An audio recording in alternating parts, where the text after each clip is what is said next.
കഥയെ ആരംഭിക്കുന്നത് 1864 സെക്കൻഡ് സ്ലെസ്വിക് വാറോടുകൂടിയാണ്. തന്റെ ഭാര്യ മേരിക്കൊപ്പം ജോൺ ഡെൻമാർക്കിലായിരുന്നു താമസിച്ചു വന്നിരുന്നത്. മകനായ ക്രിസ്ത്യനും സഹോദരൻ പീറ്ററും അദ്ദേഹത്തിനൊപ്പമുണ്ട്. ജോണും ഫാമിലിയും യുണൈറ്റഡ് സ്റ്റേറ്റ്സിലേക്ക് മൈഗ്രേറ്റ് ചെയ്യാൻ തീരുമാനിച്ചിരുന്നു. പക്ഷേ പീറ്റർ നാട്ടിൽ തന്നെ തുടരാനാണ് തീരുമാനിച്ചത്. വൈകാതെ ഒരു സ്റ്റേജ് കോച്ചിൽ ജോണും ഫാമിലിയും യാത്ര പുറപ്പെടാൻ വേണ്ടി കയറി. അവർ ബോർഡ് ചെയ്ത് കുറച്ചു നേരം കഴിഞ്ഞതും അവരുടെ യാത്ര മറ്റൊരു തരത്തിലേക്ക് മാറാൻ തുടങ്ങുകയായിരുന്നു.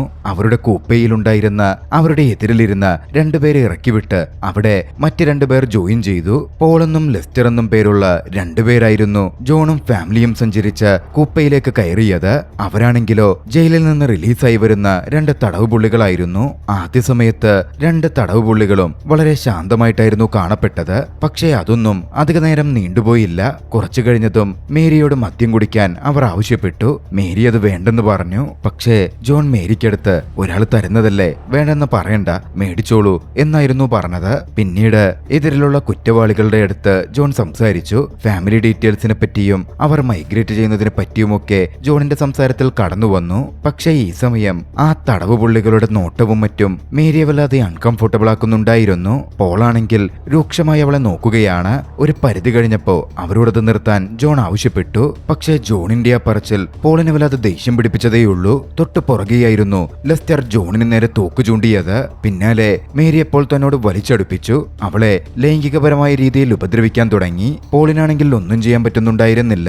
ഒരു ഘട്ടത്തിൽ പെട്ടെന്ന് ലെസ്റ്ററുടെ തോക്ക് കൈക്കലാക്കിയ ജോൺ അത് തട്ടി താഴെയിട്ടു. തന്റെ തോക്കെടുത്ത് അവർക്ക് നേരെ നീട്ടി. മകന്റെ അടുക്കൽ ആ തോക്കെടുത്ത് നീട്ടിപ്പിടിക്കാൻ പറഞ്ഞു. പക്ഷേ ലെസ്റ്റർ ജോണിന്റെ മകൻ ക്രിസ്ത്യനെ കയ്യിൽ പിടിക്കുകയും കത്തിവെച്ച് ജോണിനെ ഭീഷണിപ്പെടുത്താൻ ആരംഭിക്കുകയും ചെയ്തു. പിന്നാലെ പോൾ തന്റെ ഗൺ പുറത്തെടുത്തു. ജോണിനടുക്കൽ 5 സെക്കൻഡിനകം ഈ കോച്ച് വിട്ട് ഇറങ്ങിക്കൊള്ളണം, ഇല്ലെങ്കിൽ നിന്റെ ഫാമിലിയെ കൊല്ലുമെന്ന് പറഞ്ഞു. ജോണിന് മുമ്പിൽ മറ്റു വഴിയുണ്ടായിരുന്നില്ല. ജോൺ തോക്ക് താഴെയിട്ടു. പിന്നാലെ ഒട്ടും മടിക്കാതെ പോൾ ജോണിനെ കോച്ചിൽ നിന്ന് തള്ളി താഴേക്കിട്ടു. താഴെ വീണ ജോൺ തന്റെ ഉള്ള കരുത്ത് മുഴുവൻ എടുത്ത് ആ സ്റ്റേജ് കാരിയറിന് പിന്നാലെ ഓടാൻ ആരംഭിച്ചു. പക്ഷേ എന്നിരുന്നാലും ഒരു പരിധിക്കപ്പുറം അവൻ ഓടാൻ പറ്റിയില്ല. അവൻ കുഴഞ്ഞു വീണു. ഒടുവിൽ ആ ഓട്ടത്തിൽ തന്റെ മകൻ കൊല്ലപ്പെട്ട് കിടക്കുന്നത് ജോൺ നേരിട്ട് കണ്ടു. അവനെ കയ്യിൽ വാരിയെടുത്ത് ജോൺ വേദനയോടെ കരഞ്ഞു. വീണ്ടും മുമ്പിലേക്ക് മകന്റെ മൃതദേഹവും തൂക്കിയെടുത്ത് ജോൺ നടന്നു. പോകുന്ന വഴിയിൽ സ്റ്റേജ് കോച്ചിന്റെ ഡ്രൈവറും ഗാർഡും കൊല്ലപ്പെട്ട് കിടക്കുന്നത് ജോൺ നോക്കിക്കണ്ടു. മുമ്പിൽ ആ സ്റ്റേജ് കാരിയർ തകർന്ന് കിടക്കുന്നുണ്ടായിരുന്നു. അവിടെ നിന്നൊരു തോക്കെടുത്ത് മകന്റെ മൃതദേഹം താഴെ കിടത്തി ജോൺ മുമ്പോട്ടേക്ക് നീങ്ങി. കുറച്ചകലെയായി ലെസ്റ്റർ നിൽക്കുന്നത് ജോൺ കണ്ടു. ജോൺ ഒട്ടും മടിച്ചില്ല. ലെസ്റ്ററിന്റെ തലയിൽ തന്നെ വെച്ച് ലെസ്റ്ററെ കൊന്നു തള്ളി. പോൾ അത് കണ്ട് രക്ഷപ്പെടാൻ ശ്രമിച്ചു. ജോൺ പക്ഷെ വിട്ടുകൊടുത്തില്ല. പോളിന് പിന്നാലെ ചെന്ന് പോളിനെ നേരെ വെടിയുതിർത്തു. മേരി ജീവനോടെയുണ്ടോ എന്ന് ജോൺ വിളിച്ചു ചോദിച്ചെങ്കിലും പോളും മറുപടി പറയുന്നുണ്ടായിരുന്നില്ല. ഒടുവിൽ തന്റെ ബുള്ളറ്റുകളൊക്കെയും പോളിന്റെ ശരീരത്തിൽ തറപ്പിച്ചായിരുന്നു ജോൺ തന്റെ പ്രതികാരം നിറവേറ്റിയത്. മേരിയും കൊല്ലപ്പെട്ടിരുന്നു. അവരാൽ പീഡിപ്പിക്കപ്പെട്ടിട്ടായിരുന്നു മേരി കൊല്ലപ്പെട്ടിരുന്നത്. തന്റെ മകന്റെയും മേരിയുടെയും മൃതദേഹം ജോൺ അവിടെ നിന്ന് കൊണ്ടുപോകാൻ ആരംഭിച്ചു. വീട്ടിലേക്ക് അവരുടെ മൃതദേഹവുമായി ജോൺ എത്തിച്ചേർന്നു. ട്രാജഡിയുടെ വിവരം സഹോദരൻ പീറ്റർ അറിഞ്ഞിരുന്നു. പീറ്റർ ജോണിനെ കാണാൻ അങ്ങോട്ടേക്ക് പാഞ്ഞെത്തി. വേദന കൊണ്ടുരുകിയിരുന്ന തന്റെ സഹോദരനെ പീറ്റർ ആശ്വസിപ്പിച്ചു.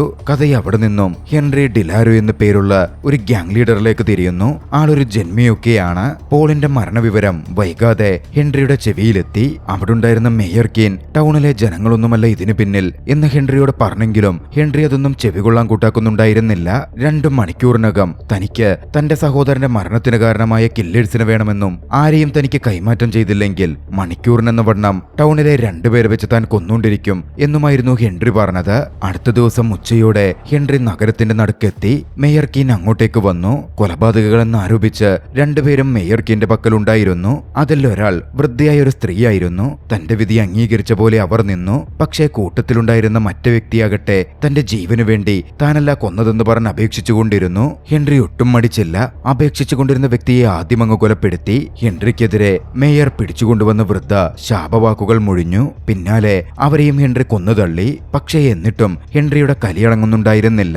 അവിടെ നിന്നിരുന്ന മറ്റൊരു വ്യക്തിയുടെയും മുഖത്ത് വെടിവെച്ചു കൊന്ന ശേഷമായിരുന്നു ഹെൻറി ഒന്നടങ്ങിയത്. കഴിഞ്ഞ കുറെ നാളുകളായി ആ ടൗണിലെ ജനങ്ങൾ ഞങ്ങൾ ഹെൻറിക്ക് $80 വെച്ച് ഹഫ്ത പോലെ പിരിച്ചു കൊടുക്കുന്നുണ്ട്. ഇനി മുതൽ അത് പോരെന്നും അടുത്ത മാസം മുതൽ $180 വെച്ച് തനിക്ക് തരണം എന്നും ഹെൻറി അവിടെ വെച്ച് പറഞ്ഞു. മേയർ അടക്കം അത് കേട്ട് ഞെട്ടിയിരുന്നു. എങ്ങനെ ആ പണം കണ്ടെത്തും എന്നൊരു പിടിയും മേയർക്ക് കിട്ടുന്നുമുണ്ടായിരുന്നില്ല. അധികം വൈകാതെ സഹോദരൻ പോളിന്റെ ശവസംസ്കാര ചടങ്ങുകൾ ഹെൻറി നടത്തി. പോളിന്റെ വിധവ മെഡേലിൻ അവിടെ ഉണ്ടായിരുന്നു. മെഡേലിൻ ഊമയായ ഒരു സ്ത്രീയാണ്. അബദ്ധത്തിൽ പോളിനെ വിവാഹം കഴിച്ചതാണെങ്കിലും എങ്ങനെയെങ്കിലും സമാധാനം കിട്ടണം എന്ന് മെഡേലിൻ കുറേയധികം ആഗ്രഹിച്ചിരുന്നു. ഹെൻറി മെഡേലിന്റെ അടുത്ത് വന്ന് പറഞ്ഞു, ഞാൻ വിട്ടുകൊടുക്കില്ല, അവന്റെ മരണത്തിന് ഞാൻ പ്രതികാരം ചെയ്യും. ഇതേസമയം മറുവശത്ത് ജോണും പീറ്ററും ചേർന്ന് ജോണിന്റെ ഭാര്യയുടെയും മകന്റെയും മൃതദേഹം മറവു ചെയ്തിരുന്നു. പിന്നാലെ അവർ അവരുടെ സമ്പാദ്യങ്ങളൊക്കെ എടുത്ത് അടുത്തുള്ള ടൗണിലേക്ക് എത്തി. എല്ലാം അവിടെ വിറ്റ് ഒക്കെ ഉപേക്ഷിച്ച് അമേരിക്കയിലേക്ക് കുടിയേറാൻ അവർ അങ്ങ് തീരുമാനിച്ചിരുന്നു. നേരത്തെ പോളിന്റെ മരണത്തിന്റെ പേരിൽ വൃദ്ധയായ സ്ത്രീയെ ഹെൻറി കൊന്നിരുന്നല്ലോ. ആ സ്ത്രീയുടെ പേരക്കുട്ടിയുടെ കടയിലേക്കായിരുന്നു പീറ്റർ ആദ്യം കയറി ചെന്നത്. വോയ്ചെക്ക് എന്നായിരുന്നു അവന്റെ പേര്. കയ്യിലുണ്ടായിരുന്ന മൃഗത്തോലുകൾ അവിടെ വിൽക്കാനായിരുന്നു പീറ്ററിന്റെ ശ്രമം. സംസാരത്തിൽ അവർ വേട്ടക്കാരാണ് എന്ന് വോയ്ചെക്ക് മനസ്സിലാക്കി. വോയ്ചെക്ക് അതോടെ പീറ്ററിനോട് സംസാരിച്ചു. ഹെൻറിയുടെ അവിടുത്തെ അധികാരങ്ങളെപ്പറ്റിയും ഹെൻറി ടൗണിലെ ജനങ്ങളെ ബുദ്ധിമുട്ടിക്കുന്നതിനെ പറ്റിയും അവർക്കെതിരെ പോരാടാൻ നിങ്ങൾക്കിവിടെ നിന്നുകൂടെ എന്നും അവൻ തിരക്കി. പീറ്റർ പറഞ്ഞു, ജയിക്കാൻ സാധ്യതയില്ലാത്ത ഒരു യുദ്ധത്തിലേക്ക് ആരും തന്നെ ഇറങ്ങാറില്ല, അത് അബദ്ധമാണ്. പക്ഷെ വോയ്ചെക്ക് നിങ്ങളൊരു ഭീരുവാണെന്ന മട്ടിൽ പീറ്ററിനോട് പറയുക മാത്രമായിരുന്നു ചെയ്തത്. ഇതേസമയം മറുവശത്ത് ജോൺ മേയർ കീനെ ചെന്ന് കണ്ടു. തന്റെ സ്ഥലം വിൽക്കാനായിരുന്നു ജോണിന്റെ ആ പോക്ക്. പക്ഷേ സ്ഥലത്തിന് $150 മേയർ കീൻ വില പറഞ്ഞുള്ളൂ. 6 കൊല്ലം മുമ്പ് ആ സ്ഥലം വാങ്ങുമ്പോ അതിന്റെ ഇരട്ടി തുക ജോൺ കൊടുത്തിരുന്നതാണ്.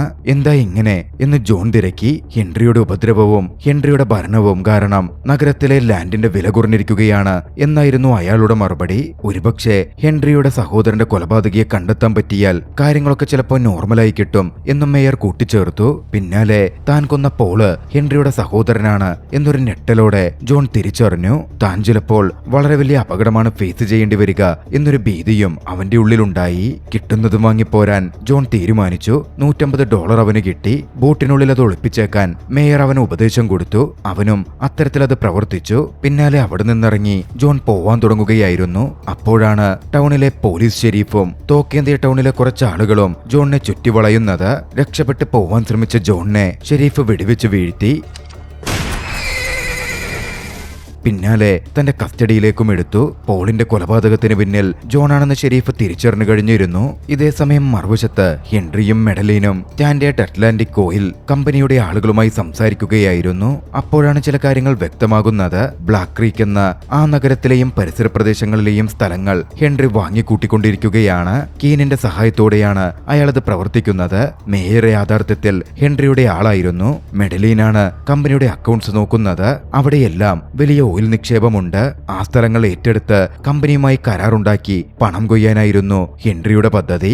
ആ സമയം കമ്പനി ചില കാര്യങ്ങൾ ഹെൻറിയോട് പറഞ്ഞു. അവിടുത്തെ ഷെരീഫ് മാലിക് ഹെൻറിയുടെ നടപടികളെപ്പറ്റി ഉന്നതതലത്തിലേക്ക് റിപ്പോർട്ട് ചെയ്യാൻ ശ്രമിച്ചിരുന്നു. പക്ഷേ തങ്ങളുടെ പവർ വെച്ച് അത് തടഞ്ഞിട്ടുണ്ട്. ഹെൻറി പറഞ്ഞു, ഞാനിപ്പോ ഫൈറ്റ് ചെയ്യുന്നത് അവിടുത്തെ നേറ്റീവ് അമേരിക്കൻസിനോടൊന്നുമല്ല, അതുകൊണ്ട് കാര്യങ്ങളൊക്കെ ക്ലീൻ ആയിരിക്കണം. അറസ്റ്റ് ചെയ്യപ്പെട്ട ജോൺ ജയിലിൽ അടയ്ക്കപ്പെട്ടിരുന്നു. പിന്നാലെ പീറ്ററും പിടികൂടപ്പെട്ട് ജോണിന്റെ അടുത്തുള്ള സെല്ലിലടയ്ക്കപ്പെട്ടു. ജോൺ മാലിക്കിനോട് പീറ്ററെ റിലീസ് ചെയ്യാൻ ആവശ്യപ്പെട്ടു. പീറ്ററിന് അതിലൊന്നും ഒരു പങ്കുമില്ലെന്ന് അറിയിച്ചു. പക്ഷെ മാലിക്ക് അത് പറ്റില്ലെന്ന് പറയുകയായിരുന്നു ചെയ്തത്.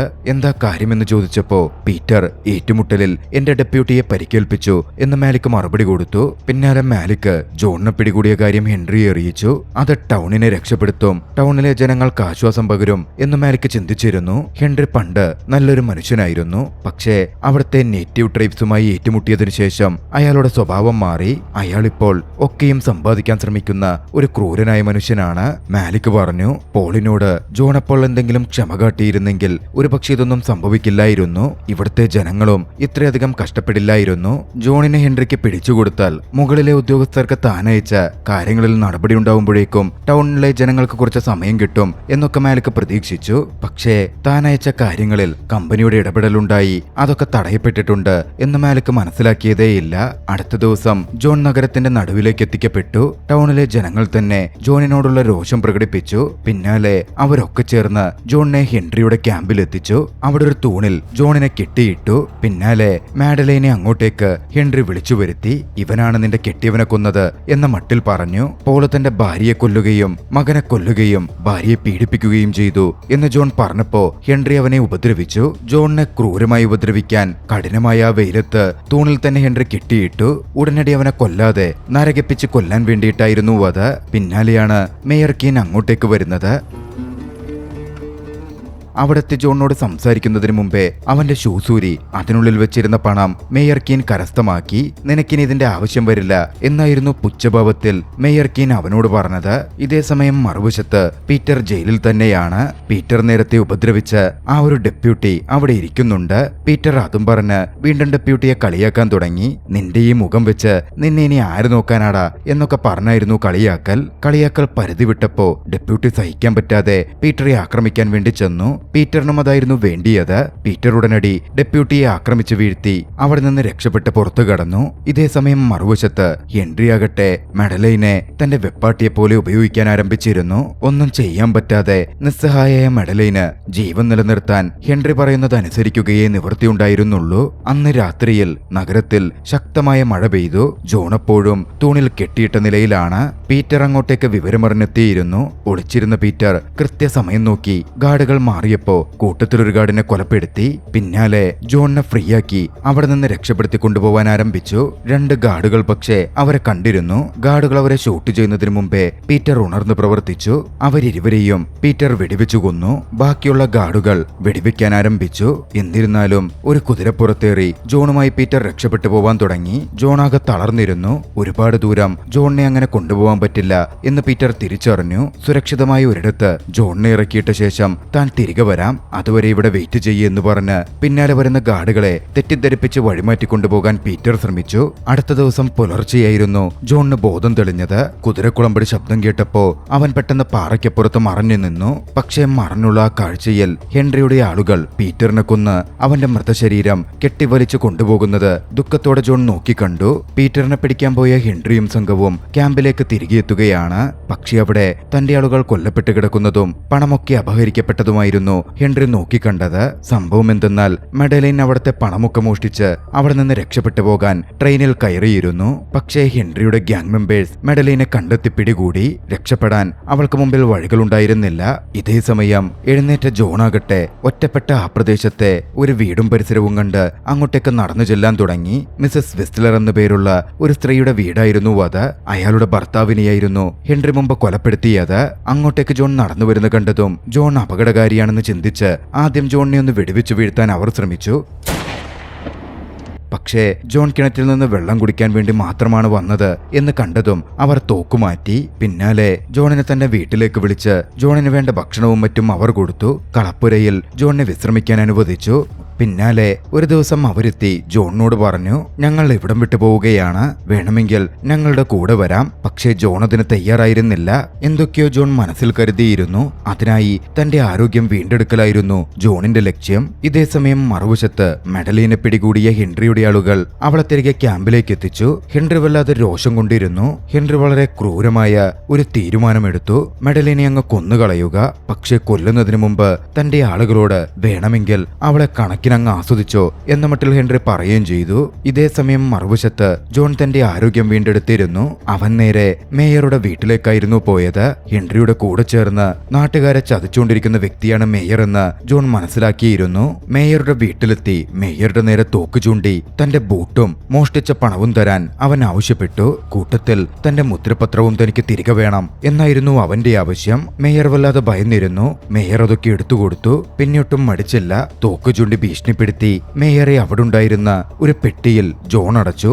അവിടെ നിന്നും അവൻ നേരെ പോയത് വോയിച്ചക്കിന്റെ ഷോപ്പിലേക്കായിരുന്നു. അവിടെ നിന്ന് തോക്കും ആവശ്യത്തിന് ഉണ്ടകളും മണ്ണെണ്ണയും അടക്കം കുറെ വസ്തുക്കൾ അവൻ വാങ്ങി. പോകുന്നതിന് മുമ്പ് വോയിച്ചക്കിനോട് അവൻ പറഞ്ഞേൽപ്പിച്ചു, നീ പോയി ഷെരീഫ് മാലിക്കിനെ കാണണം. ഹെൻറിയും മേയർ കീനും ചേർന്ന് ബ്ലാക്ക് ക്രീക്ക് നഗരം പിടിച്ചെടുത്ത് ഓയിൽ കമ്പനിക്ക് കൊടുക്കാനാണ് പ്ലാൻ ചെയ്തിരുന്നത്. അത് നീ അദ്ദേഹത്തെ അറിയിക്കണം. താനും പ്രതികാരം തീർക്കാനും ഫൈറ്റ് ചെയ്യാനും കൂടെ വരാം എന്ന് വോയിച്ചക് പറഞ്ഞെങ്കിലും ഷാഢ്യം പിടിച്ചെങ്കിലും ചോദിച്ചെങ്കിലും വോയ്ചെക്കിന് വിട്ട് ജോൺ തനിയായിരുന്നു പോയത്. അധികം വൈകാതെ ഹെൻറിയുടെ ക്യാമ്പിലേക്ക് തനിയെ ഒരു കുതിരവണ്ടി വന്നു. അതിൽ ഒരു ശവപ്പെട്ടി കെട്ടിവെച്ചിരുന്നു. ഹെൻറിയുടെ ആളുകൾ ശവപ്പെട്ടി തുറന്നു. അതിനുള്ളിൽ കീനിന്റെ മൃതദേഹമായിരുന്നു. ഹെൻറി അങ്ങോട്ടേക്ക് എത്തി കീനിന്റെ മൃതദേഹം ദഹിപ്പിക്കാനും വേണ്ട കാര്യങ്ങൾ ചെയ്യാനും പറഞ്ഞു. അധികം വൈകാതെ വെടിയൊച്ച ഉയർന്നു കേട്ടു. സ്ഫോടന ശബ്ദവും. ഹെൻറിയുടെയും ആളുകളുടെയും ശ്രദ്ധ തിരിക്കാൻ വോയ്ചെക്ക് ചെയ്ത പരിപാടിയായിരുന്നു അത്. ഒരു ഗാർഡ് അതെന്താണെന്ന് അന്വേഷിക്കാൻ പോയി. ജോൺ മറഞ്ഞിരുന്ന് കൃത്യമായി അയാളെ വകവരുത്തി. പിന്നെ അവിടെ ആരംഭിച്ചത് ഏറ്റുമുട്ടലായിരുന്നു.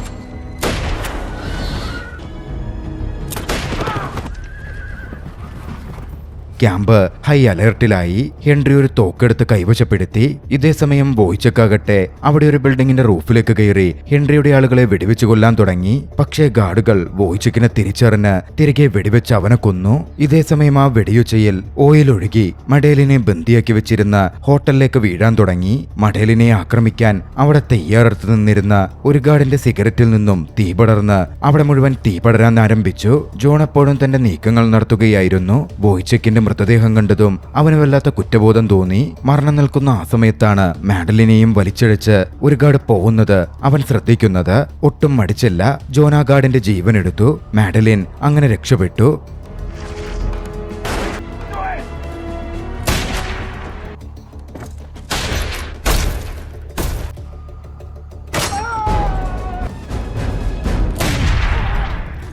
അപ്പോഴേക്കും ഹെൻറി അങ്ങോട്ടേക്ക് എത്തിച്ചേർന്നിരുന്നു. കൃത്യമായി ഉന്നം കെട്ടിയ ഹെൻറി ജോണിനെതിരെ വെടിവെച്ചു. ജോണിന്റെ ഷോൾഡറിലായിരുന്നു വെടിയുണ്ട പതിച്ചത്. ഹെൻറി നടന്ന് ജോണിനടുത്തെത്തി ജോണിനെ വെടിവെച്ചു കൊല്ലാൻ തയ്യാറെടുത്തു നിന്നു. പക്ഷെ അപ്പോഴേക്കും ഹെൻറിക്ക് പിന്നിൽ മഡലൈൻ എത്തിച്ചേർന്നിരുന്നു. മഡലൈൻ ഹെൻറിയെ വെടിവെച്ചു. എഴുന്നേറ്റ് വന്ന ജോണാകട്ടെ ഒട്ടും മടിക്കാതെ അവസാന ബുള്ളറ്റ് പായിച്ച് ഹെൻറിയെ മൊത്തത്തിലങ്ങ് തീർത്തു. പിന്നാലെ മഡലൈനും ജോണും നേർക്കുനേർ തോക്കേന്തി നിന്നു. പക്ഷേ ഇരുവരും വെടിയുതിർത്തില്ല. മഡലൈൻ തോക്ക് താത്തി അവിടെ നിന്ന് നടന്നു പോവാൻ തുടങ്ങി. പിന്നാലെ ജോൺ അവിടെ നിന്ന് പോവാൻ തുടങ്ങിയപ്പോ ഷെരീഫ് മാലിക് തന്റെ ആളുകളുമായിട്ട് വന്നു. ഹെൻറിയും ഗ്യാങ്ങും കൊല്ലപ്പെട്ട് കിടക്കുന്നത് മാലിക് കണ്ടിരുന്നു. ജോണിന് മാലിക് നന്ദി പറഞ്ഞു. പക്ഷേ മഡലൈനെ ജോണിനൊപ്പം കണ്ടപ്പോ മാലിക്കിന് കുറെ സംശയങ്ങളും തോന്നി. മഡലൈനെ അറസ്റ്റ് ചെയ്യാൻ മാലിക് ഉത്തരവിട്ടു. പക്ഷേ ജോൺ പറഞ്ഞു, അതിനൊന്നും നിക്കണ്ട. ഹെൻറിയുടെ വിധി നിങ്ങൾക്കുണ്ടാവുണ്ടെങ്കിൽ ഇവിടെ നിന്ന് വേഗം പൊക്കോ. ഞങ്ങൾ ഞങ്ങളുടെ പാട് നോക്കിക്കോളാം. വൈകാതെ ജോണും മഡലൈനും ആവശ്യത്തിന് പണവുമായി ആ നഗരം വിട്ടുപോയി. പ്രതികാരം പൂർണ്ണമായി ജോൺ പൂർത്തിയാക്കിയിരുന്നു. മഡലൈനും സുരക്ഷിതയായി. പക്ഷേ എന്നിരുന്നാലും ആ ടൗണിന്റെ അവസ്ഥ